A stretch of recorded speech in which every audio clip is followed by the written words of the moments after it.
Buenas noches a todos. Bienvenidos a nuestra plática número 37 del programa Red con Familia. Ya llevamos más de, pues más de 30 pláticas realmente, son ya 37. Esta es la última plática de este sexto ciclo que trató justamente sobre las alteraciones y las dificultades del desarrollo inherentes a la infancia. O sea, tocamos realmente muchísimos temas durante todas estas conversaciones. Espero me estén escuchando bien. Si no es así, por favor, que alguien me envíe algún mensajito. Yo creo que el audio debe estar en orden en estos momentos. Eso espero. Así que bueno, ahorita ya vamos a empezar específicamente con el contenido de toda esta presentación, que sabemos que no va a ser realmente una presentación muy extensa. Hemos estado tocando estos temas de manera muy específica porque sabemos y estamos conscientes de que es necesario que las familias con las que trabajamos y también los profesionales con los que colaboramos, pues tengamos información de primera mano y lo más, a lo mejor vamos a llamarle confiable posible, basada en evidencia, si se quiere también, con respecto a las diferentes alteraciones y a todas las confusiones que muchas veces ocurren detrás de todo este modelo del tema de los diagnósticos y todo lo demás, ¿no? Acuérdense que este sexto ciclo trató justamente de las alteraciones y dificultades del desarrollo en la infancia. Y muchos pensarían, oye, pues es que hablaron exclusivamente de los trastornos del neurodesarrollo. Acuérdense que son seis los trastornos del neurodesarrollo en este caso, ¿no? Donde entrarían, por ejemplo, los trastornos del espectro del autismo, donde entrarían a lo mejor las alteraciones de comunicación y lenguaje, los trastornos del aprendizaje, la discapacidad intelectual, entre otros. Pero no, realmente este ciclo de alteraciones en la infancia abordó, por ejemplo, problemas como los trastornos de conducta, donde hablamos justamente de los trastornos destructivos, de control de los impulsos y de la conducta, de varios elementos que nos parecían muy importantes y que muchas veces incluso podrían estar relacionados, ¿no? Hablamos también en este mismo ciclo, hablamos un poco evidentemente, de los trastornos de integración sensorial. Le dedicamos una plática completa a todo el tema de los trastornos de integración sensorial, que nos las dio la licenciada Karen. Hablamos también de los trastornos emocionales, que evidentemente nos parece que también pueden coexistir. Y obviamente hablamos de los trastornos del neurodesarrollo, donde entraba ahora sí los TEA, la discapacidad intelectual, los trastornos motores, los trastornos específicos del aprendizaje, los trastornos por déficit de atención y los trastornos de la comunicación, ¿no? Justamente nuestra penúltima plática creo que fue la que hablamos de los trastornos motores, donde abordamos un poquitito todo el tema de las conductas de tics, de síndrome de Tourette y todas estas cuestiones que siempre nos generan pues un poquito de dudas y también un poquito de curiosidad, ¿no? Lo importante de esto es entender que muchos de los que a lo mejor estamos acá pueden decir, oye, yo tengo un hijo con autismo, ¿no? Yo tengo un hijo con discapacidad intelectual, yo tengo una hija con un trastorno de comunicación y lenguaje. Pero cuando eso pasa de manera exclusiva, es muy raro que una persona tenga un diagnóstico único y un diagnóstico puro. De hecho, el grupo de los trastornos de neurodesarrollo se construye como grupo de los trastornos de neurodesarrollo, y esto es una información importante, por el hecho de que es muy raro que estén solos. Normalmente hay cierta integración entre las diferentes alteraciones. O sea, es súper frecuente que tú te encuentres a un niño, por ejemplo, con TEA y con trastorno por déficit de atención. Tan frecuente como es que te puedas encontrar a un chico que tiene, por ejemplo, un trastorno de lenguaje y también puede tener un trastorno por déficit de atención, o un chico con autismo y con trastornos del aprendizaje, que es justamente de lo que vamos a hablar hoy, ¿no? Y estoy contento porque veo que se están conectando, se conectó Patti Macías, bienvenida, Coco Molina también, o sea, son especialistas que realmente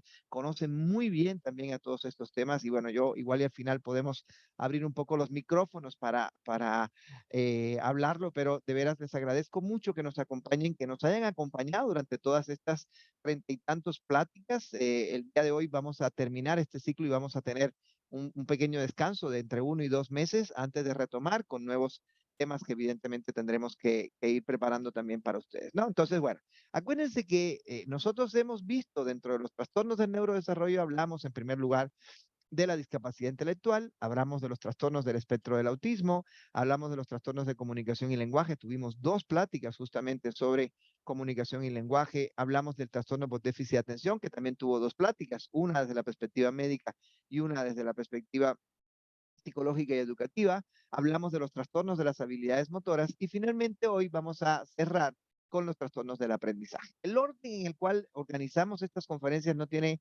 ninguna relación con prioridades, importancia, prevalencias ni nada. Simplemente se estructuró así por las fechas que teníamos los ponentes, por las actividades que teníamos cada uno de los conferencistas y por la estructura que se nos hizo ir organizando para ustedes. De hecho, esta plática se está dando con mucha postergación porque varios de los especialistas tuvieron o tuvimos problemas de salud o problemas familiares por situaciones de salud que nos hizo ir atrasando las diferentes conferencias y las dos últimas realmente se han desfasado de una manera muy significativa, ¿no? Entonces, bueno, vamos a hablar ahorita sí de los trastornos del aprendizaje en el contexto de estas alteraciones del neurodesarrollo y obviamente vamos a hacer un pequeño recorrido por su historia, por sus síntomas más importantes, por qué debe ser la evaluación y el diagnóstico, cómo debe llevarse a cabo un buen proceso de evaluación y diagnóstico, qué consecuencias tiene y cómo abordar a una dificultad como esta, ¿no? Es básicamente la misma línea que hemos llevado con casi todos los problemas que hemos visto, ¿no? Pero antes de meternos en contenido,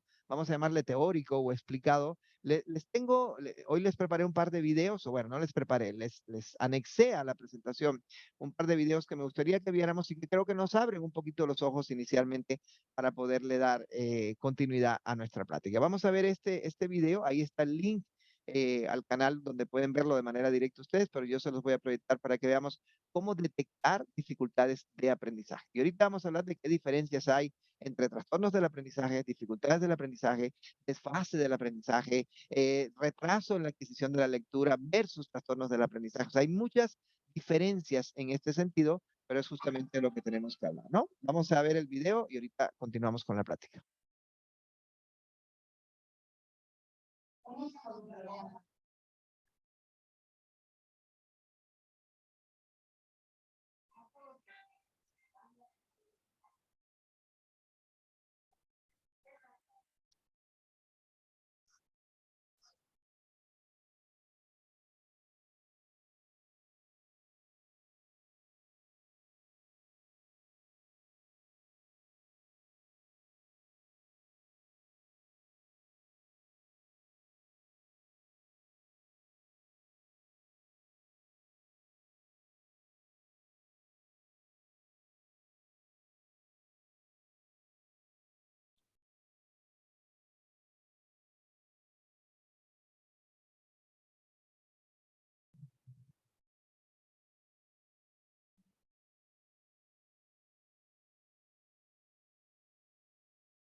Excelente.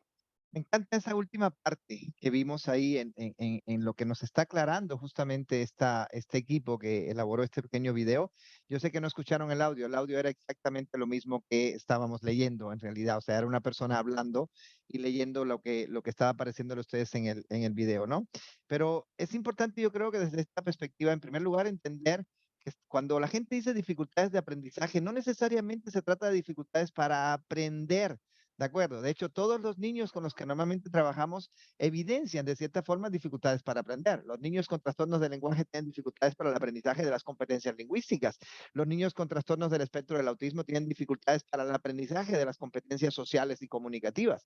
Los niños con déficit de atención tienen dificultades para aprender conductas de regulación, conductas de control atencional, conductas de regulación comportamental o motora. O sea, todo tiene que ver con el aprendizaje. Pero este concepto específico de dificultades de aprendizaje se refiere exclusivamente a las dificultades de índole académica o al aprendizaje de índole académico. Entendamos lo académico como aquello que se relaciona al aprendizaje de la lectura, de la escritura, de las matemáticas, de aquellas, vamos a llamarle funciones, de aquellas estructuras, si se quiere, o herramientas, perdón, que aprendemos histórica y culturalmente, porque esas son transmitidas por la cultura y que aprendemos para poder aprender. O sea, nosotros siempre decimos que el lenguaje es un recurso para aprender, pero que la lectoescritura, que está basada evidentemente en el lenguaje, es un recurso muy importante para aprender. Sin lectura no podríamos acceder a los libros, no podríamos acceder a muchísima información que está plasmada visualmente, por ejemplo, lo mismo sin escritura, lo mismo con dificultades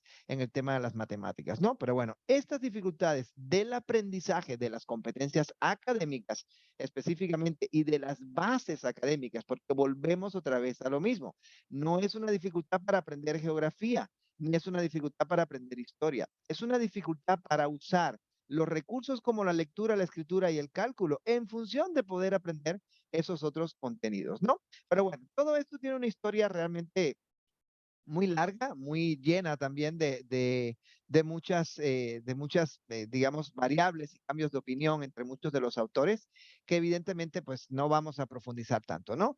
Desde antes del siglo XIX, justamente, el neurólogo alemán ya Adolf Usmar, siempre viene de esta zona europea, la información, acuñó un término que se llamó ceguera de palabras. Y con este término de ceguera de palabras, él definía una ceguera total del texto. Aunque la persona era capaz de ver, el intelecto y los poderes del habla estaban intactos, sin embargo, no podía ver las palabras, ¿no? Hoy en día incluso hablamos de otros tipos de cegueras, por ejemplo, de esta ceguera mental o de empatía mental que muchas veces se le asignaba a las personas con TEA, por ejemplo, o la sordera esta, digamos, que de pronto se le asigna a personas que tienen dificultades muy importantes del lenguaje que no son sordos, pero que sin embargo no pueden decodificar, ¿no?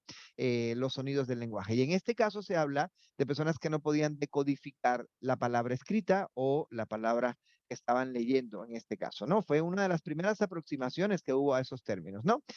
Ya un poquitito más adelante, quizás unos 30, 40 años más adelante, Inselwood hizo unos estudios ya un poquito más sistemáticos sobre dificultades en la lectura. Casi siempre todo empieza por la lectura, en realidad, ¿no? No tanto por las matemáticas o por la escritura. Y él, Hinselwold, lo que hacía era que asociaba estos problemas de la lectura, por ejemplo, a dificultades en la memorización, a dificultades en procesos de memoria que estaban relacionados con distintas zonas del cerebro, ¿no? Y él decía, los problemas de lectura y la incapacidad para interpretar el lenguaje escrito estaban relacionados con problemas de memoria. En 1925, unos añitos después, Orton, que fue otro autor, lo que hizo fue rechazar esta teoría y hablaba justamente de que no se trataba de aspectos de funciones como la memoria, sino de aspectos estructurales de ciertas zonas y justamente hay muchos autores que sí relacionan zonas cerebrales, zonas, por ejemplo, que tienen que ver con la comprensión, con el uso del lenguaje, a la ocurrencia de los trastornos del aprendizaje. Yo, digamos que esporádicamente cambiaré de trastorno del aprendizaje a dislexia, porque dislexia a lo mejor es un término que engloba un poquito más y que permite entender un poco más de lo que estamos hablando, ¿no? En el año 47, Werner y Strauss ya aplican el concepto de lesión cerebral mínima para referirse a los problemas de aprendizaje en niños de edad escolar. Se hablaba justamente de la lesión cerebral mínima como aquel proceso de alteración, vamos a llamarle neurológico, que no era demostrable, que no podías detectar o que no podías explicarte a través de un ámbito muy específico. En el año 64 aparece, por ejemplo, el test de Frosty, es el test de percepción justamente, que se llamaba el test de desarrollo o de percepción visual de Frosty. Hoy en día muchos de los profesionales que trabajamos en este ámbito todavía lo usamos y le sacamos bastante provecho realmente. Y lo elaboró justamente Marianne Frosty con la idea de trabajar en el diagnóstico y tratamiento de los problemas de percepción visual, porque en ese periodo ya también se pensaba que la dislexia o los trastornos del aprendizaje podían estar justamente relacionados con problemas de madurez perceptiva. Por eso este tema de que los niños invierten las letras al escribir y cosas por el estilo, es lo que para muchos supone el diagnóstico de trastorno del aprendizaje cuando realmente no es ese el caso. Esos podrían ser precursores, pero no necesariamente son lo que justifican el diagnóstico. En el año 63, ya del siglo pasado, obviamente, se constituyó formalmente un área de estudios para dificultades del aprendizaje en los Estados Unidos, ¿no? Samuel Kirk acuñó el término Learning Disabilities, que ya empezó justamente a trabajar con conceptos como la dislexia, la disfunción cerebral, el hándicap perceptivo, todo lo que ellos estaban intentando desde esa perspectiva. En el año 82 ya se creó la Asociación de Niños con Dificultades de Aprendizaje, que ya realmente le daba un poco más de formalidad a este tema. Les pongo aquí el logotipo y les pongo el nombre por si luego quieren ustedes buscar y entrar a buscar un poco más de información. Y lo importante de esta última imagen es entender que ya, como todo, a partir de los años 80, 90, entramos en una época excesivamente, vamos a llamarle, biológica desde el punto de vista de la comprensión de los trastornos del neurodesarrollo. Estamos buscando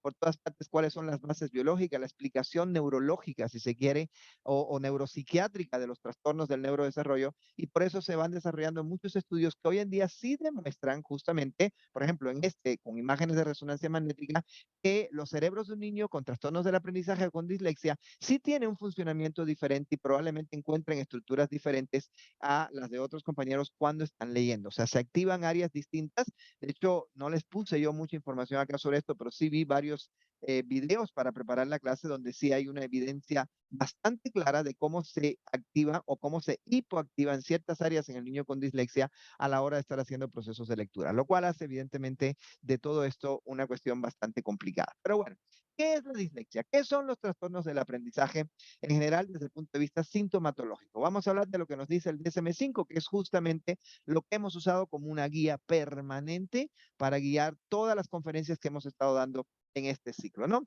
El primer criterio que nos maneja el DSM-5 sobre lo que son los trastornos del aprendizaje es que se trata de una dificultad de aprendizaje y en el uso de las habilidades académicas, ¿de acuerdo? Constatada por la presencia de al menos uno de los siguientes síntomas que ha persistido durante al menos 6 meses.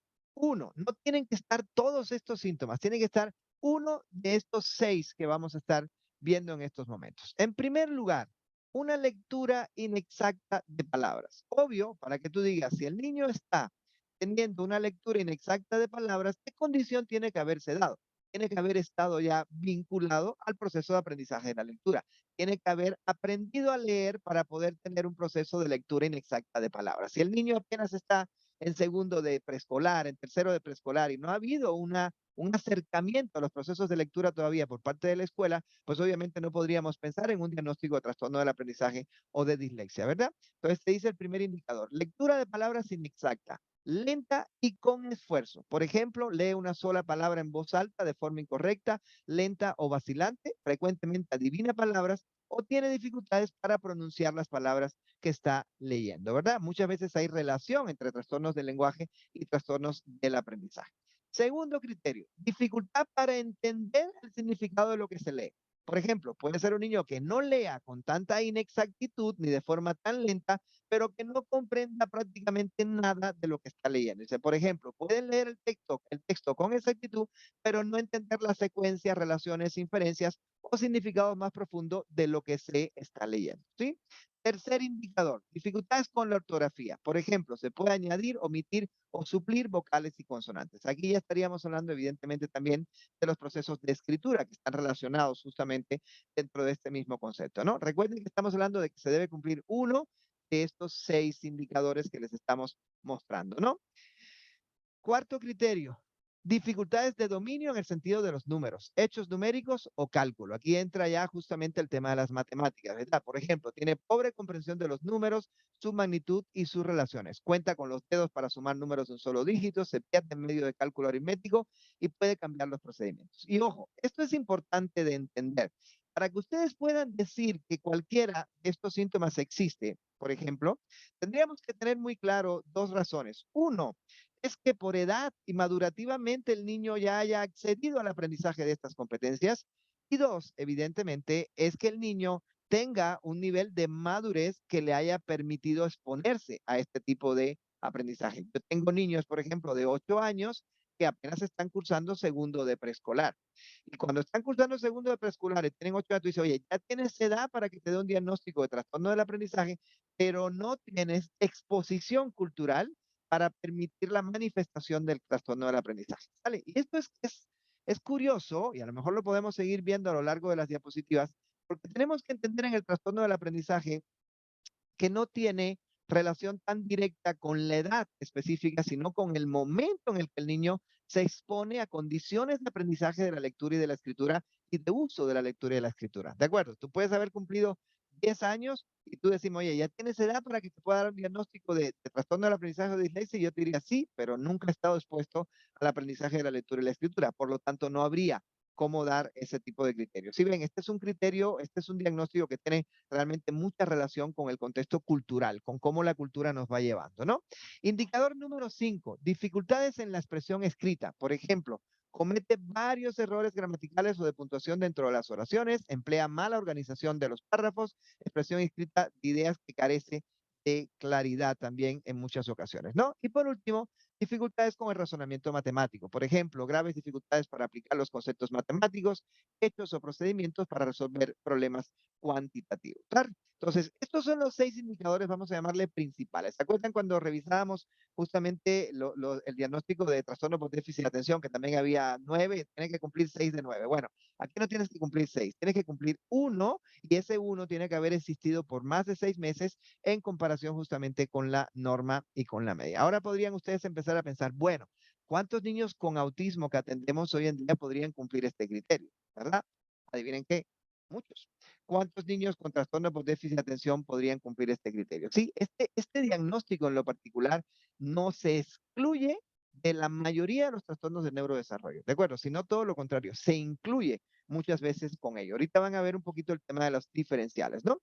Ese era el criterio A, uno de esos 6 indicadores. Criterio B, te dice, las habilidades académicas afectadas son considerables y cuantificablemente por debajo de lo esperado para la edad cronológica del individuo y causa una interferencia significativa en su rendimiento académico o laboral o con sus actividades de la vida diaria, como lo confirman las medidas estandarizadas aplicadas individualmente y una evaluación clínica integral. Y esto es importante, por eso puse aquí esta pequeña imagen que la encontré en una presentación, en un video que estuve viendo que se me hizo muy interesante y luego les puedo también si quieren compartir para que profundicen más en este tema.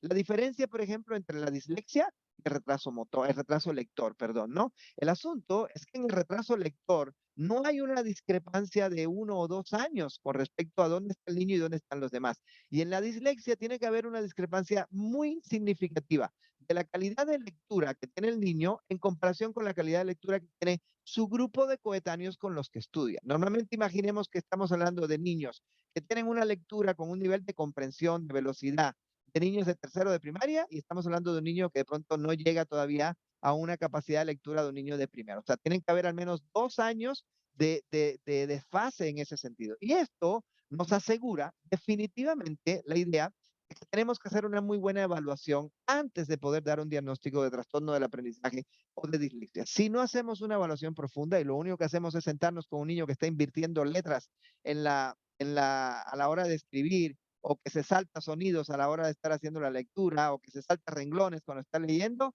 podríamos estar en presencia de cualquier otro proceso. Es más, podríamos estar en presencia de un retraso lector o de una inmadurez perceptiva y no de un trastorno específico del aprendizaje o una dislexia concretamente, ¿no? Muy bien, ese era el criterio B. Criterio C.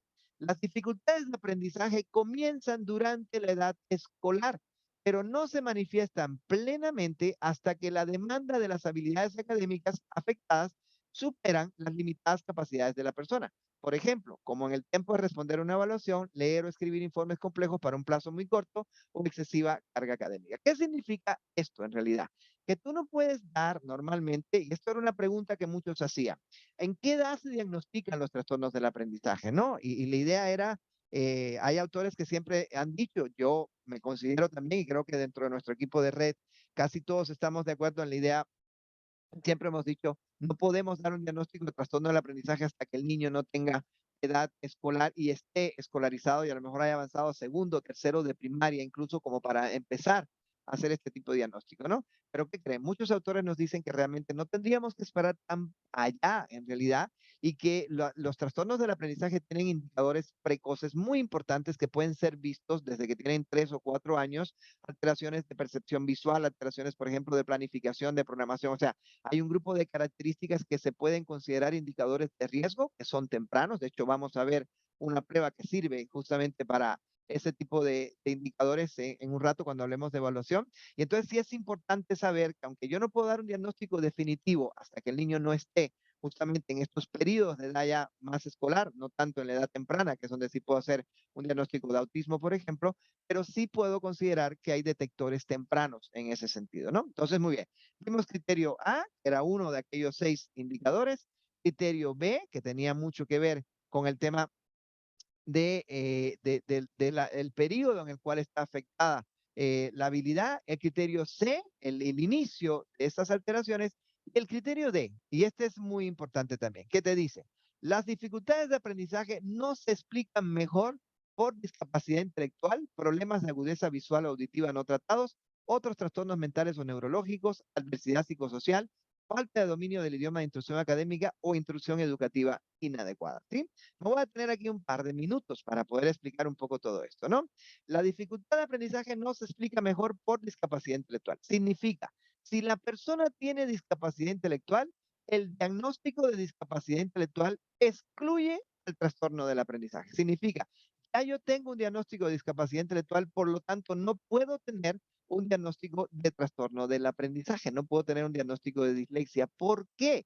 Porque la discapacidad intelectual per se es una condición del neurodesarrollo que altera y de alguna manera dificulta la adquisición de las competencias académicas, dificulta el desarrollo de las competencias de aprendizaje. ¿De acuerdo?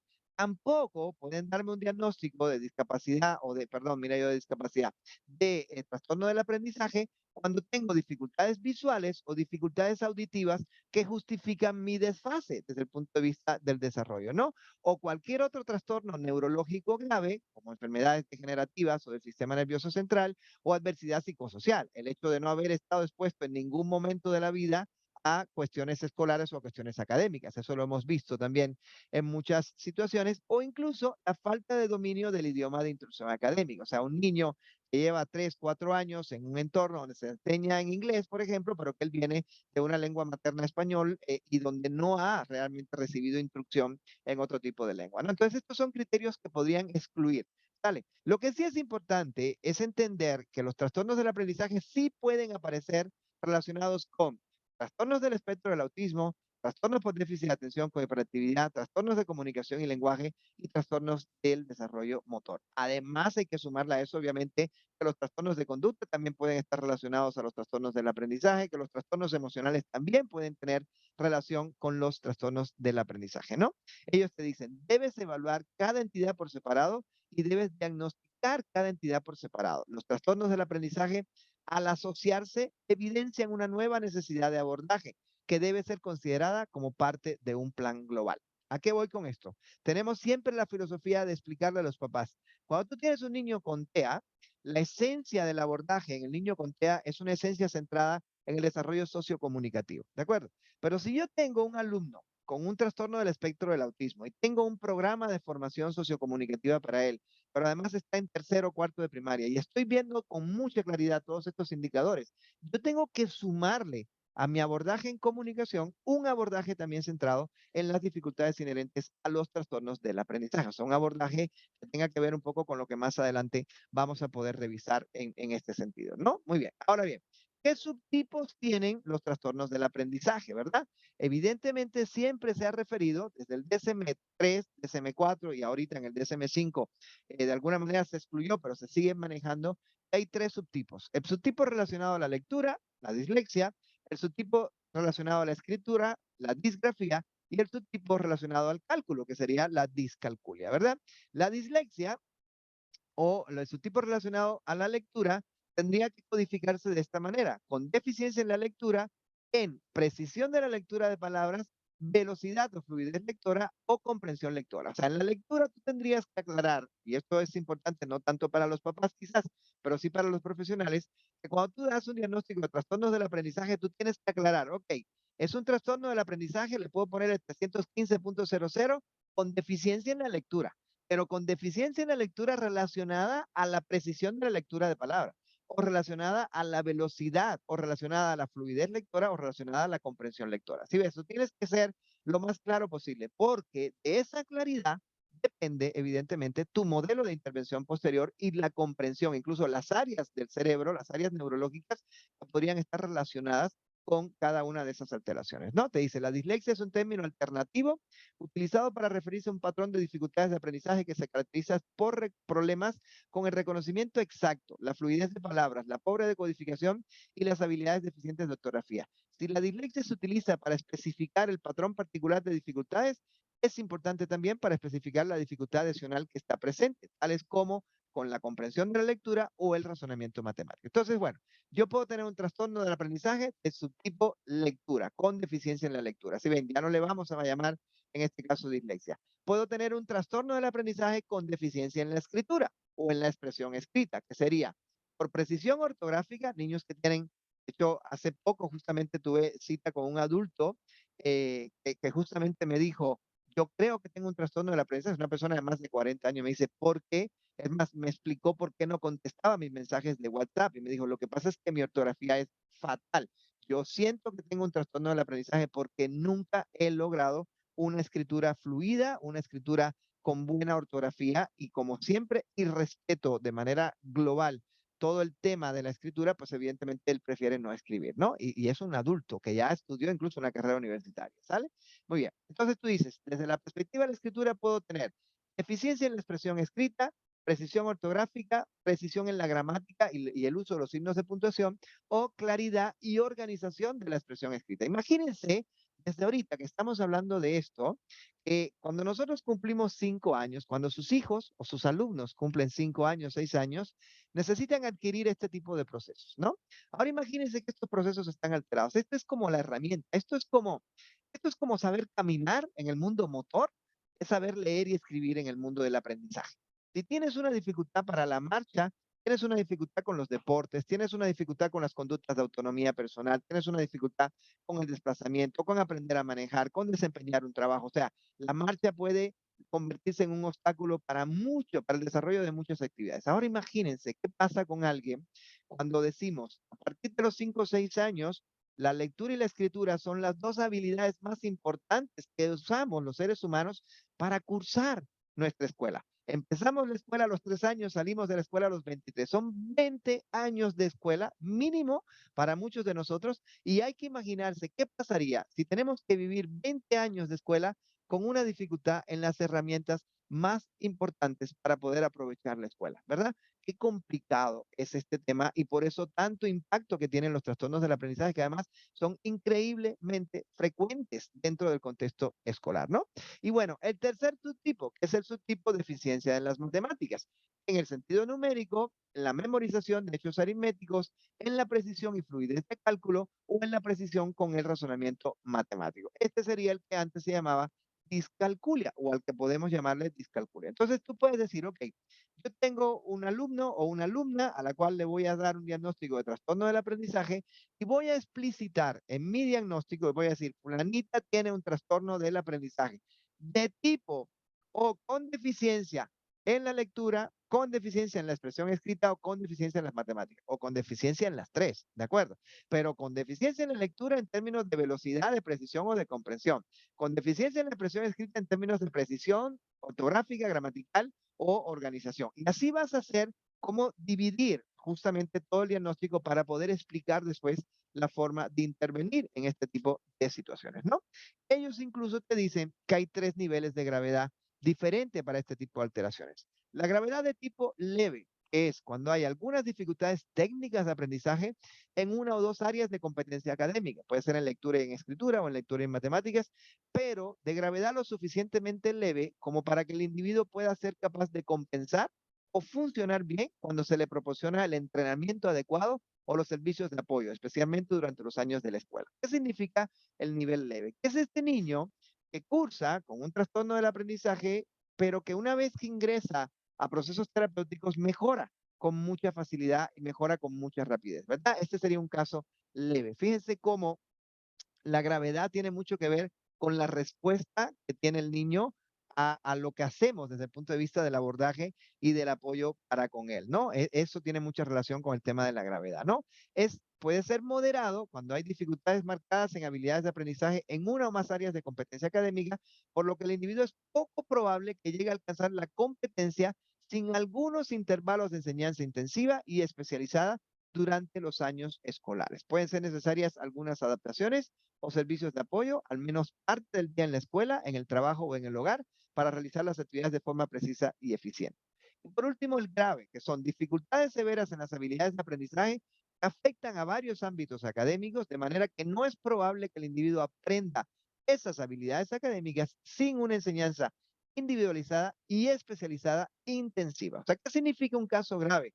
Que yo tendría que renunciar. Por ejemplo, nosotros tenemos alumnos con los que hemos trabajado programas escolares donde se sustituye el uso de la lectura, por ejemplo. Entonces, ¿qué hacemos cuando no queremos que el niño lea? Usamos la tecnología, tomamos el teléfono y agarramos todas las lecciones, por ejemplo, y las grabamos. Hacemos un video como este que estamos a lo mejor grabando en estos momentos en esta clase y en ese video hacemos la explicación de todo el contenido que el niño se supone que tenía que haber a lo mejor leído en un texto, ¿no? O el libro lo convertimos de cierta manera en imágenes para que el niño pueda acceder mejor a esto, ¿no? Cambiamos el modelo donde el niño tiene que presentar un reporte escrito, bueno, pues ahora presenta un video reporte, un reporte videográfico, por ejemplo. Entonces lo enseñamos a que grabe la información en vez de que tenga que escribir la información. O sea, tienes que hacer una modificación verdaderamente significativa de todo el contexto educativo para que este niño pueda avanzar. Y esto, desafortunadamente, no es tan frecuente. No es tan frecuente que la escuela lo acepte, no es tan frecuente que la escuela tenga programas especializados para niños con desórdenes del aprendizaje, ni siquiera es tan frecuente que se detecten a tiempo los desórdenes del aprendizaje en realidad, ¿verdad? Entonces, bueno, ¿qué tenemos de estadística? Fíjense, porque esto es importantísimo realmente. Eh, dice Wendy, ¿es utilizable el término de dislexia, discalculia, disgrafía? Sí, todavía puedes usar el término de dislexia, discalculia, disgrafía. De hecho, es un término que se ha venido usando desde hace mucho tiempo y sabemos que no lo vamos a cambiar. Es tan sencillo como el término síndrome de Asperger, que sabemos que todavía es muy difícil de quitar, por ejemplo, ¿no? Y yo creo que realmente hablar de dislexia, discalculia o disgrafía, Wendy, sí nos ayuda a hablar de dónde está el énfasis en la dificultad, ¿no? Si el énfasis en la dificultad está en el proceso lector o está en el proceso de escritura o está en el proceso de las matemáticas. Ahora, cuando tú veas que el alumno, y esto es lo más frecuente, fíjense bien, tiene dificultades en todos los ámbitos, pues evidentemente debes referirte a un trastorno del aprendizaje concretamente, ¿no? Vean, la prevalencia del trastorno del aprendizaje específico está entre un 5 y un 15% entre los niños de edad escolar a través de diferentes lenguas y culturas. La prevalencia en adultos es desconocida, pero parece ser aproximadamente de un 4%. Significa que de este 5%, un 1% mejora como para que desaparezca el diagnóstico y un 4% lo mantiene. O sea, un alto porcentaje sí lo mantiene a lo largo de la vida, ¿no? La prevalencia que marcaba el DSM-4, porque el DSM-5 no tiene datos nuevos sobre esto, te dice que el trastorno de la lectura, fíjense bien, de cada 5 casos, 4 son con prevalencia en trastorno de la lectura y uno es con prevalencia en trastorno de cálculo, sin problemas en la lectura, ¿verdad? Si ves, ahora dice 4 de cada 5 casos de trastornos del aprendizaje. En Estados Unidos, la prevalencia de trastorno de la lectura, dislexia, se estiman un 4% de los niños en edad escolar. O sea, que donde quiera que hayan 100 niños, hay 4 niños con un trastorno del aprendizaje inherente a la lectura. Y eso es un reto para cualquier colegio, es un reto para cualquier maestro y es un reto también para cualquier psicólogo, psicopedagogo, terapeuta que trabaje con estos chicos, porque justamente es un ámbito donde yo siento que tenemos que mejorar más, tenemos que volvernos un poco también más tolerantes y sobre todo más flexibles a todos estos procesos, ¿no? Dice, trastorno de cálculo, uno de cada 5 casos de trastorno del aprendizaje. Se supone que alrededor del 1% de los niños en edad escolar sufre un trastorno del cálculo. Y te dicen que el trastorno de la expresión escrita prácticamente no tiene estadística porque no ha sido posible estudiarlo con tanta claridad y con tanta, digamos, descripción como para que nos permita hacer una buena distinción en este sentido. Además está decir que obviamente la expresión escrita tiene que ver también con habilidades motoras, tiene que ver con praxis, tiene que ver con otro grupo de procesos que son también específicos, ¿no? Lisette, ¿qué especialista puede dar esos tipos de diagnóstico? El psicopedagogo puede trabajar en el diagnóstico de los trastornos del aprendizaje, pero sobre todo el psicólogo y el neuropsicólogo específicamente. Los trastornos del aprendizaje entran dentro del rango de competencia de los neuropsicólogos, ¿de acuerdo? No es, volvemos otra vez al tema de que muchas veces pensamos en el diagnóstico hecho por el psiquiatra o por el neurólogo, cosas por el estilo, por el neuropediatra. No, estos especialistas trabajan más con el modelo interno, con el modelo biológico. Los diagnósticos de trastornos del neurodesarrollo o trastornos del desarrollo neurológico deben ser hechos por especialistas, sobre todo en neuropsicología, en psicopedagogía, depende de cuál sea el proceso. Pero aquí te vas a dar cuenta de que es imprescindible tanto el psicólogo, el neuropsicólogo y el psicopedagogo por los tipos de evaluaciones que vamos a hacer, que ahorita vamos a llegar justamente hasta allá, ¿verdad? Y bueno, una última idea sobre este tema de las prevalencias. Dice, como todo, ¿no? Cuestiones relacionadas con el género. Dice, los trastornos de aprendizaje específicos son más comunes en hombres que en mujeres. Eso lo hablamos todo el tiempo, ¿no? Pero con una proporción de 2 a 1, de 3 a 1. Y no se puede atribuir a factores estadísticos o a variación de medidas, lengua, raza o estatus socioeconómico. Vean, cuando hablábamos de autismo, por ejemplo, hablábamos que de cada 5 eran 4 varones y una niña. Pero ahora cuando hablábamos de trastornos del aprendizaje, puede ser que de cada 2 o de cada 3, 2 sean varones y una sea mujer, ¿de acuerdo? Entonces, sí es más prevalente en los varones, pero es mucho más frecuente en las niñas que otro tipo de alteraciones del neurodesarrollo, lo cual evidentemente es importante que también ustedes puedan considerar. ¿Sale? Ahora bien, entremos en materia de diagnóstico en función de todo esto. Ya hicimos más o menos una descripción y al final les voy a poner otro video que está muy padre porque dice cómo ve o cómo lee una persona con un trastorno del aprendizaje, ¿no? Sí, José Luis, definitivamente se recomienda continuar la educación básica inclusiva. El asunto es que tenemos que especializar al maestro. Yo creo que el problema con el trastorno del aprendizaje es que no tenemos un diagnóstico de trastorno de la enseñanza. No sé si me explico, es una manera metafórica de referirme, ¿no? En este sentido, decimos, el niño tiene un trastorno del aprendizaje, pero jamás decimos la escuela tiene un trastorno de la enseñanza. Como decían, la escuela no tienen la capacidad para flexibilizar sus métodos, sus modelos y sus estructuras de enseñanza de forma tal que les sirva a esta diversidad de alumnos, ¿no? Y eso es justamente lo que nos pasa con todas las condiciones de las que hemos estado hablando en todo este curso, la dificultad. Fíjense cómo todo el tiempo centramos el tema en el diagnóstico del niño con neurodiversidad, en la alteración, en el proceso, en el síntoma, en la evaluación, y muchas veces yo creo que tendríamos que dedicar un tiempo también a hablar qué pasa con nuestros colegios, qué pasa con nuestros maestros, qué nos están enseñando a los maestros, a los pedagogos, a los psicólogos, para poder dar una respuesta educativa realmente adecuada. Porque tenemos que seguir sacando a nuestros niños del aula, no por culpa o no a causa de que el niño tenga una alteración en específico que sea excesivamente grave, sino porque su diferencia no es capaz de ser considerada dentro de la, vamos a decir, dentro de la estructura y la estrategia de enseñanza que está usando el colegio o el maestro en el particular, ¿no? Como bien dice Horacio, USAER ayuda, pero son pocos integrantes del equipo de USAER y evidentemente USAER debería ayudar más al maestro en este caso para que el maestro sea capaz de diseñar una actividad educativa, una actividad pedagógica que comprenda a niños que tienen dificultades para la lectura, ¿no? Es que lo vemos hoy por hoy. ¿Cuánto tiempo pasamos para que el sistema educativo empezara a editar libros, por ejemplo, estuvieran en braille o a editar libros que estuvieran escritos en lengua indígena, por ejemplo, ¿no? Eso es un problema realmente complicado dentro de nuestro país. ¿Y qué va a pasar cuando lleguemos al punto y digamos, oye, ahora tenemos que pensar en las personas que tienen dificultades importantes para la lectura, la persona ciega? ¿cómo aprende entonces la persona ciega? Ok, el libro en braille, pero ¿qué tal si podemos hacer el audiolibro, por ejemplo, ¿no? Y hacemos audiolibros o hacemos videolibros donde la persona pueda acceder a toda la información a través de video y no tenga que leerla obligatoriamente. Si ves, si no flexibilizamos la manera en la cual presentamos la experiencia o presentamos la información al alumno, evidentemente lo vamos a seguir codificando, lo vamos a seguir metiendo en estos códigos diagnósticos, lo vamos a seguir tratando como una persona con una dificultad y vamos a seguir sin reconocer que a veces la dificultad está fuera de este proceso, ¿no? Pero bueno, vamos a seguirle un poquito y hablemos un poco de evaluación. Hay un protocolo diagnóstico como con todas las demás entidades de las que hemos hablado.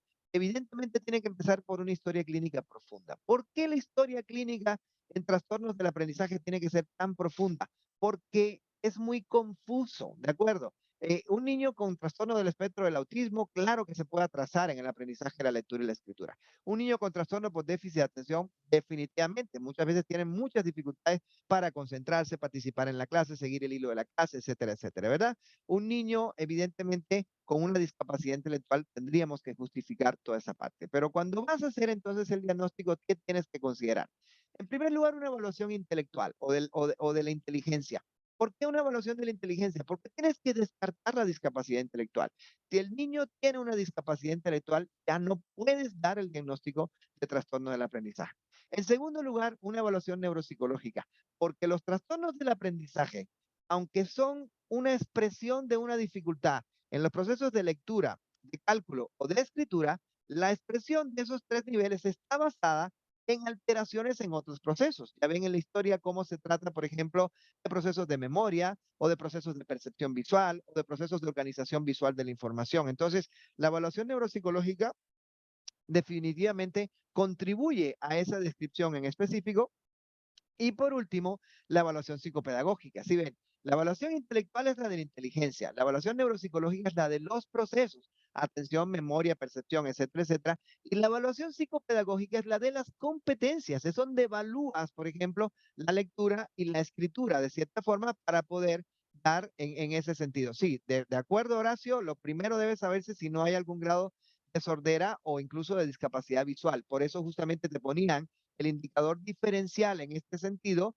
de que no había, o sea, no podría darse este diagnóstico si hay una dificultad auditiva. Eso justifica por qué es tan importante esta historia clínica, por qué es tan importante. Cuando decimos historia clínica, yo creo que todos aquí entendemos la cantidad de información que hay y cómo exploramos en la historia clínica el funcionamiento sensorial, los hábitos, la historia de desarrollo del alumno, la medida de desarrollo en general. O sea, todo eso ahí se podría descartar justamente la idea de no confundirte con otros cuadros, ¿no? Y por último, este proceso de evaluación intelectual, neuropsicológica y psicopedagógica, pues evidentemente la aplicación de procesos de diagnóstico específicos, ¿no? Le voy a hablar yo un poquito de las pruebas que normalmente se utilizan, ¿no? Para que puedan ver un poco. ¿Cómo puedes hacer evaluación intelectual? Puedes usar, bueno, la escala Stanford-Binet, que tiene casi 100 años, de hecho tiene 100 años ya en estos momentos, una de las escalas de inteligencia más antiguas que tenemos, pero también puedes pensar en las escalas Western. Ahí tienen el WIPSI, tienen el WIS, por ejemplo, que ya están en ediciones muy maduras, muy nuevas en realidad. Y todavía tienes el WNV, que es el Wessler no verbal. Es una escala de inteligencia que limita el uso del lenguaje, pero que mide la misma inteligencia que las otras. Si ven, es una escala no verbal de inteligencia, diferente a una evaluación de la inteligencia no verbal. La inteligencia no verbal es nuestra inteligencia, vamos a llamarle si quieren, emocional, pragmática de los gestos, pero una evaluación no verbal de la inteligencia es cómo evalúo tu nivel intelectual sin recurrir al uso del lenguaje o de la lectura o de la comprensión lingüística, ¿no? Junto con esta, la Wessler no verbal, podrían también aplicar la Tony o el Raven. Estos dos son test absolutamente visuales de inteligencia que ayudan un poco a comprender esta parte. Sí, todavía tenemos otros, las escalas de Reynolds, las escalas la KBC, la CABIT, por ejemplo, que son las de Kaufman en específico, y que evidentemente también ayuda, ¿sale? Entonces, si tú eres mamá o papá o maestro o especialista que está teniendo a un niño del cual sospechas que hay un trastorno del aprendizaje, como bien dijo Horacio ahorita, primero descarta cuestiones sensoriales, visuales y auditivas, ¿de acuerdo en ese tema? Segundo, funcionamiento cognitivo, funcionamiento intelectual. Recuerdo, tenemos que saber que no hay un déficit intelectual que explique por qué este niño no ha aprendido la lectura y la escritura o que explique por qué este niño sigue teniendo una dificultad en la lectura y en la escritura, ¿no? Tercero, ahora tengo que hacer mi evaluación neuropsicológica, mi evaluación de procesos. Aquí es donde entra evidentemente la ENI, por ejemplo, que es la evaluación neuropsicológica infantil, baterías como Kumanin, Kumanes, la BRIEF, por ejemplo, el NeuroKit, cualquiera que tenga que ver incluso con funciones ejecutivas, con cuestiones de funcionamiento neuropsicológico, ¿verdad? Y todavía después de ese, tendría que usar un tercer nivel, que son las evaluaciones de índole, vamos a llamarle psicopedagógicas o inherentes a procesos, ¿verdad? Está, por ejemplo, desde el PROES, el PAI, el Facilito, el PROLEC, por ejemplo, el PROLEER, el PRELEC, el PROLIN. Todos estos son evaluaciones que tienen que ver con prerequisitos, con predictores para la adquisición de la lectura. El PROES tiene que ver con los prerequisitos para la adquisición de la escritura. El PRELEC y el PROLEER, por ejemplo, tienen que ver con requisitos para el aprendizaje de la lectura puramente, ¿verdad? El PROLIN tiene que ver con la base lingüística para el aprendizaje de la lectura y la escritura. El Facilito, que es se llama evaluación de precurrentes instrumentales para la adquisición de la lectoescritura. Este es un material que está estandarizado en México, el Facilito, lo tiene Manual Moderno, si no me equivoco, es quien lo comercializa, y yo se lo recomiendo muchísimo a los papás y también a los profesionales, porque no solamente tiene un modelo de evaluación que te permite saber qué tan preparado está este niño para aprender a leer y a escribir, sino que tiene un recurso, tiene varios cuadernos de intervención que nos ayudan mucho con el tema del trabajo con el niño en términos preceptuales, de discriminación fonológica, de decodificación fonológica. O sea, está hermoso. Este material del Facilito creo que es uno de las herramientas que, aunque está viejita, es de los años 90, realmente funciona muy bien en estos momentos, ¿no? Y es muy recomendable. El asunto con todo esto es que si yo no tengo estas herramientas, por ejemplo, yo creo que los preescolares de manera histórica no aplican este tipo de recursos para saber qué tan listo está un niño para pasar a primero. En primero vamos a dar mucha presión sobre el aprendizaje de la lectoescritura. A veces hay escuelas que lo hacen en tercero de kinder, pero sin embargo no evalúan qué tan preparado está el niño. Y a veces esto tiene un grupo de consecuencias de las que ahorita justamente vamos a hablar, ¿no? Y todavía, fíjense bien, hablamos entonces de una buena historia clínica, una evaluación de la inteligencia, una evaluación neuropsicológica, una evaluación psicopedagógica en específico, y todavía por último podríamos hablar de la existencia de pruebas que son específicamente diseñadas para la detección de este tipo de trastornos del aprendizaje, ¿verdad? Obviamente el DSTJ es un test para la detección de la dislexia en niños, se aplica desde una edad temprana y no es una prueba que te dé el diagnóstico definitivo, sino que es una prueba que te da probabilidad de que el niño tenga un trastorno del aprendizaje, pero sí tenemos también la BANETA, que es la batería neuropsicológica para la evaluación de los trastornos del aprendizaje. Es muy completa. ¿A qué me refiero con estos test específicos? Los test específicos conjugan, de cierta manera, la información de este grupo de test con este grupo de test. El test específico, como la BANETA, es una prueba que mezcla aspectos de neuropsicología con aspectos de pedagogía. Y entonces puedes hacer con esta sola prueba, puedes sustituir a las otras dos. Por eso está puesto de esa manera en el diagrama, ¿verdad? No tanto con el DSTJ, que es mucho más breve, pero la maneta es una prueba muy larga y es muy bonita también en su aplicación, justamente para la detección y para dar diagnóstico. Entonces, mamá o papá de un niño con cualquier condición de neurodiversidad o con una preocupación sobre su desarrollo. Si alguien te dice que tu hijo tiene un trastorno del aprendizaje, lo mínimo que debes haber tenido es una buena evaluación de funcionamiento intelectual que te diga mi hijo no tiene discapacidad intelectual.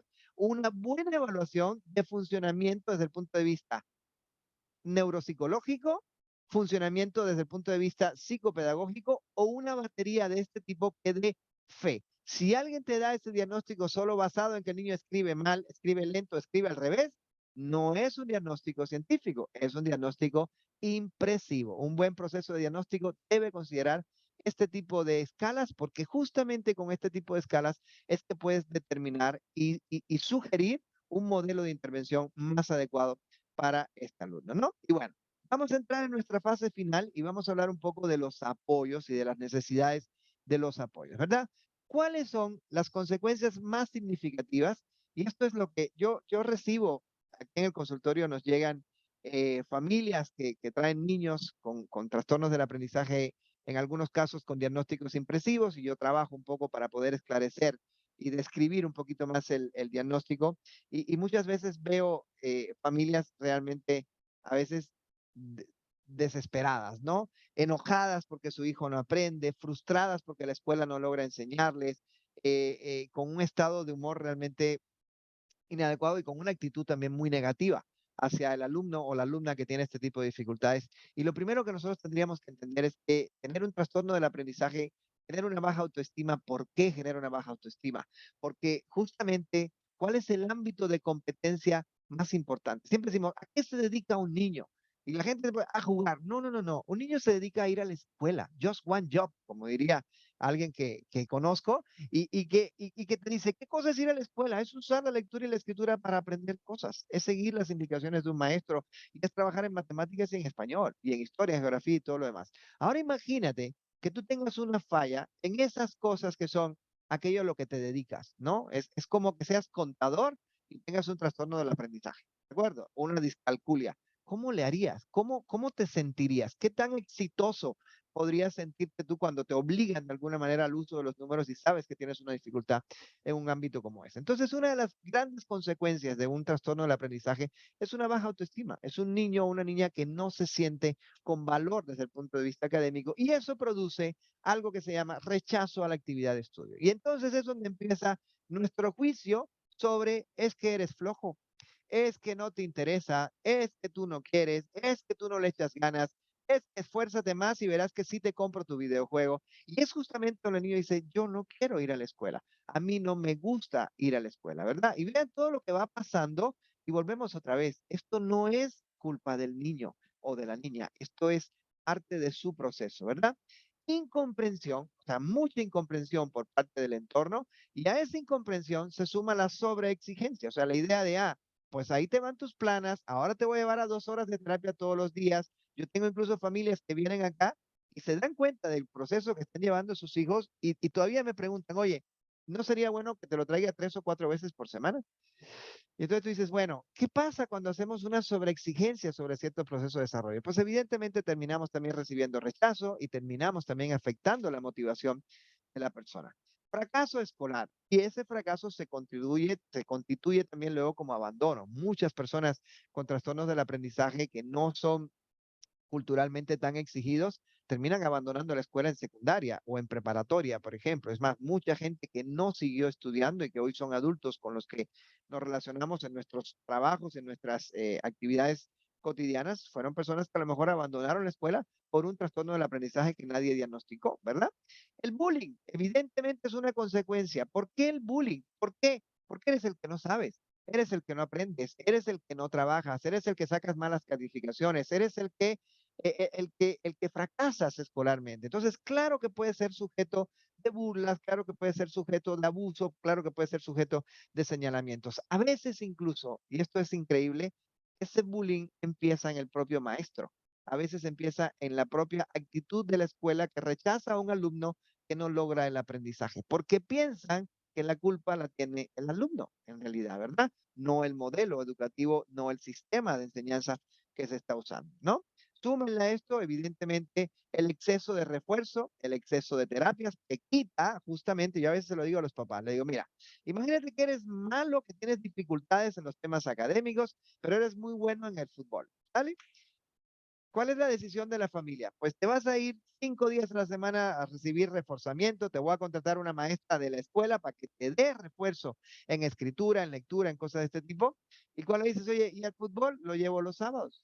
Entonces tú dices, bueno, aquella área en la cual tu hijo podía ser verdaderamente más exitoso y subir su autoestima y sentirse más comprendido y tener más éxito y no ser sujeto de burlas o cosas por el estilo, es el área que menos refuerzas, es el área que no equilibras. Entonces, la idea aquí es cómo buscamos un equilibrio entre aquellas actividades donde necesitas apoyo y aquellas actividades donde obtienes éxito, porque los niños que no obtienen éxito no pueden desarrollar una buena autoestima a lo largo de su vida, ¿verdad? Otra consecuencia significativa, evidentemente, es la disfunción social. Es un chico que de pronto no se adapta. ¿Por qué? Porque el mundo social es también el mundo académico, ¿no?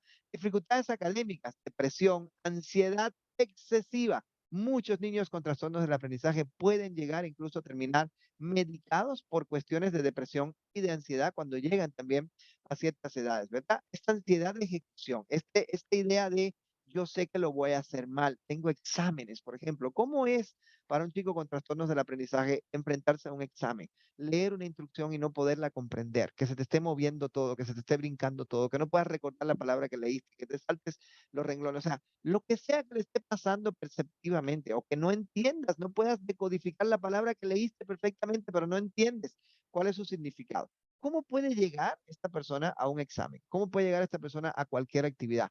¿Cómo puede llegar al trabajo en equipo, por ejemplo, que muchas veces le vamos a pedir? Pues evidentemente puede ser muy complicado esto para ellos, ¿no? Y también definitivamente la depresión, que obviamente digo, esta lámina la podíamos haber llenado de consecuencias significativas a las que tendríamos nosotros que prestarle atención cuando estamos trabajando con estos chicos. Por eso es tan importante la detección temprana, no de todas las alteraciones del neurodesarrollo. Si no hacemos una buena detección, nuestros niños todos están sujetos a este tipo de modelos y esto va a tener un impacto en su desarrollo de persona, ¿de acuerdo? En el desarrollo de su personalidad. Yo por eso siempre insisto mucho cuando me dicen, tú trabajas con autismo, yo siempre digo, yo trabajo con personas.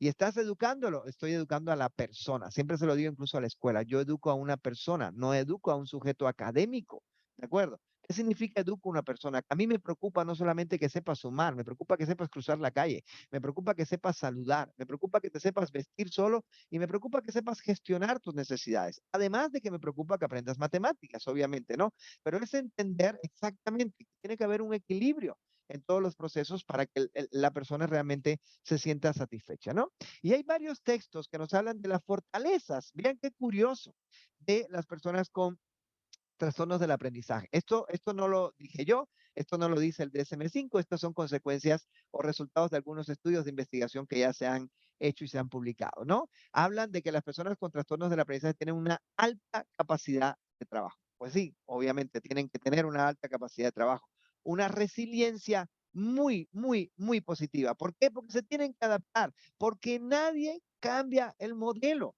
Sí, tú le puedes decir a esta familia y a los directores de la escuela, tienes una alumna con un trastorno del aprendizaje. Y aún así te dicen, pues qué pena, pero si no lee, yo no voy a cambiar nada. Y es la parte donde dice, ¿cómo se tienen que adaptar ellos a contextos que no son capaces de adaptarse a ellos, verdad? Y esto es permanente. O sea, ustedes podrían al rato comentarme si alguien ha tenido experiencias con algún colegio que sea capaz de modificar el estilo de enseñanza en función de tener un alumno con trastorno del aprendizaje en el aula. Y se darán cuenta de que es bastante poco probable y bastante poco frecuente que realmente ocurra, ¿no? Entonces, los estudios dicen que las personas con trastornos del aprendizaje son muy resilientes, que tienen mucha capacidad de adaptación, pero también los caracterizan como personas muy creativas, fíjense bien, ¿no? Como personas muy perseverantes, con una memoria declarativa increíblemente alta, con una muy buena memoria visual fotográfica a veces. Y este dato que viene ahorita es increíblemente curioso, pero fíjate, se caracterizan por ser personas muy emprendedoras. Y vean bien, hicieron un estudio en los Estados Unidos y encontraron que más del 50% de los empresarios emprendedores que entrevistaron y que estudiaron tenían un trastorno del aprendizaje o tuvieron en algún momento manifestaciones de trastornos del aprendizaje. O sea, te están diciendo que la capacidad para tener un buen desarrollo de la adquisición de las competencias académicas no es ni remotamente un predictor de tu éxito académico, de tu éxito como empresario en tu futuro. Y eso es evidentemente curioso y eso es evidentemente, vamos a decirle, significativo de mencionar en una plática como esta, ¿verdad? Es ver que hay una alta capacidad de adaptación y que también tienen evidentemente que avanzar en ese sentido, ¿no? Muy bien. ¿Qué tenemos que hacer desde el punto de vista del abordaje? ¿Qué recursos debemos usar con ellos? Definitivamente, en primer lugar, el abordaje emocional. No solamente del niño, de su maestra que pierde la paciencia, de su familia que está desesperada porque su hijo no es inteligente, porque además pensamos que no son inteligentes por el hecho de que no están aprendiendo o usando bien las habilidades académicas, lo cual no es normalmente. De hecho, yo pienso que alguna vez nuestra cultura dejará de pensar que ser inteligente es un atributo en ese sentido, porque cada vez que pensamos que ser inteligente es un atributo, las personas que no consideramos inteligentes las consideramos carentes de un atributo positivo. Y entonces, ¿cómo vemos a una persona con discapacidad intelectual cuando seguimos usando la inteligencia como un don, como algo súper excesivo, ¿no? Yo creo que a veces como que sobrevaloramos la inteligencia académica por encima de otras cosas, como las habilidades prácticas o las habilidades sociales, por ejemplo, que me parece que también son vitales y mucho más significativas en estos momentos, probablemente, ¿no? Entonces, bueno, hay que hacer un muy buen abordaje emocional con la familia, con los maestros y definitivamente con el niño. Tenemos que demostrarle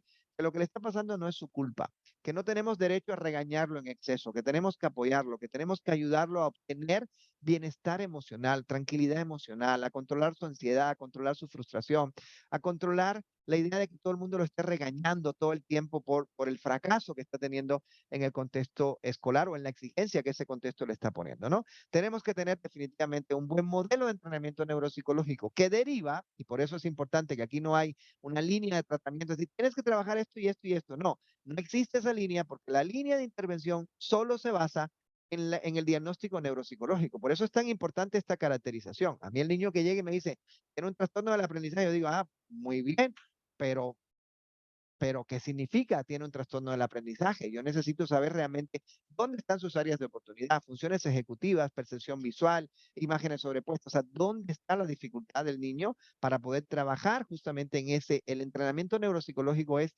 probablemente la base de la intervención en los trastornos del aprendizaje, ¿de acuerdo? No se trata de áreas tan específicas, ¿no? La adecuación de los estilos de enseñanza, justamente lo que hemos estado hablando a lo largo de toda nuestra plática, ¿no? La importancia que tiene adecuar los estilos de enseñanza para que el niño realmente se sienta más feliz, más tranquilo y más satisfecho en el contexto de la educación. Enseñarle técnicas de relajación, porque sabemos que la ansiedad ejecutiva que llegan a tener, la ansiedad de ejecución, hace y produce muchos fracasos a la hora de enfrentarse a situaciones de exámenes, a situaciones de clases, de lecciones naturales, ¿no? En el contexto de la escuela. A mejorar su desarrollo perceptivo, porque se sabe que es una de las bases más importante, a mejorar sus funciones ejecutivas, la parte de organización. Incluso se van a encontrar muchos artículos donde hablan todo el tiempo de cómo trabajar con los chicos con trastornos del aprendizaje. Adivinen qué.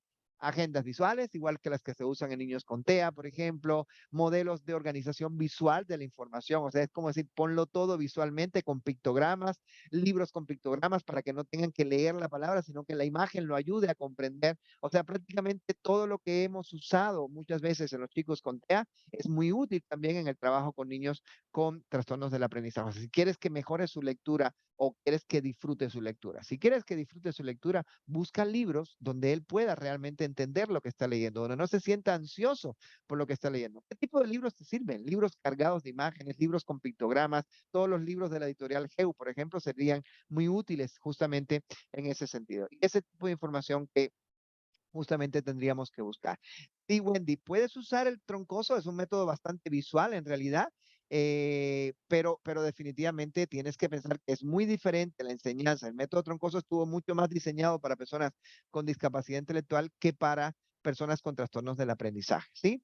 Y como bien dice Andrés, en este caso, dice el uso del método TISH para dar estructura a su enseñanza, por supuesto. El uso de los recursos visuales que el método TISH nos da es algo que realmente podría ser muy útil para los maestros. Les digo, hay todo un arsenal de recursos que se pueden poner a disposición de las aulas, de los maestros y de las familias para niños con trastornos del aprendizaje, pero yo creo que donde tenemos en estos momentos un obstáculo más importante es en una verdadera caracterización de la persona, en un verdadero diagnóstico de la persona, en un diagnóstico más eficiente y una descripción más eficiente, pero también en una comprensión emocional más funcional de las características de esta persona, ¿no? Y antes de terminar, les quiero poner otro video para que este video, bueno, ahorita van a oír la explicación. Yo sé que no lo oyen, realmente no hay un sonido de fondo. Quiero que vean de qué se trata esto y que lean con detenimiento el texto que va apareciendo. ¿Sale?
Excelente, muy bien.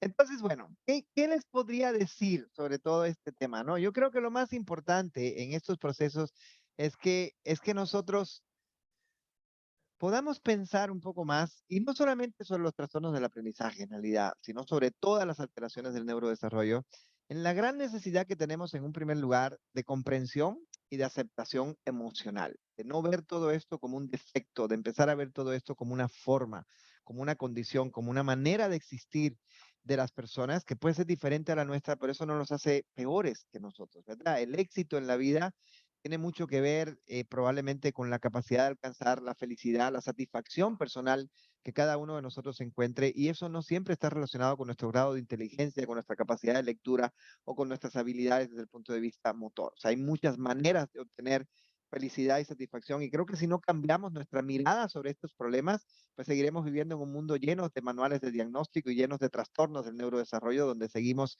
de alguna manera separando a unas personas de otras personas en estos temas, ¿no? Para poderlos clasificar y meter en ciertos ámbitos. Bueno, nosotros con esto terminamos este ciclo 6. Estamos un poco realmente, yo creo que necesitamos un pequeño descansito de toda esta preparación. Recuerden que todas estas pláticas se organizan para los padres, para las madres, para los profesionales que trabajamos en todo este ámbito. Son absolutamente gratuitas. Nadie de los que participa en estas pláticas recibe ni un solo apoyo económico o en especies por lo que hacemos, lo hacemos realmente porque nos gusta, porque creemos que compartir es uno de los grandes privilegios que tenemos como seres humanos. Y con esto, pues bueno, los invitamos a seguirnos, evidentemente, a que continuemos con nuevos temas que vamos a tener muy padres sobre cuestiones de intervención. Vamos a empezar, yo creo que probablemente en el mes de septiembre u octubre para continuar con nuestras conferencias, y no me queda más que agradecerles realmente por habernos